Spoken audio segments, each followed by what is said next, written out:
ગુજરાતના શિક્ષણ બોર્ડ વિભાગ દ્વારા ધોરણ 12 સામાન્ય પ્રવાહ અને વિજ્ઞાન પ્રવાહનું પરિણામ જાહેર કરવામાં આવ્યું છે, જેને લઈને કેટલાક વિદ્યાર્થીઓના ચહેરા ઉપર સ્મિત તો કેટલાકના ચહેરા ઉપર નિરાશા જોવા મળી હતી। ભાવનગર શહેરની વાત કરીએ તો ભાવનગર જિલ્લાનું પરિણામ 95.82% આવ્યું છે, જ્યારે વિજ્ઞાન પ્રવાહનું 90.82% અને સામાન્ય પ્રવાહનું 93% આવ્યું છે।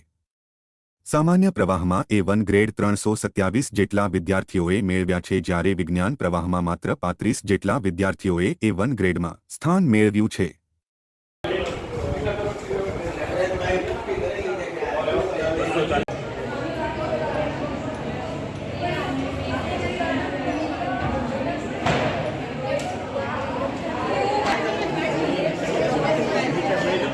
नीचे ले लो, नीचे अंदर पासे ले लो।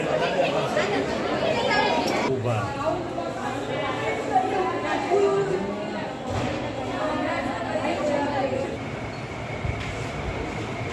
240 855 सोना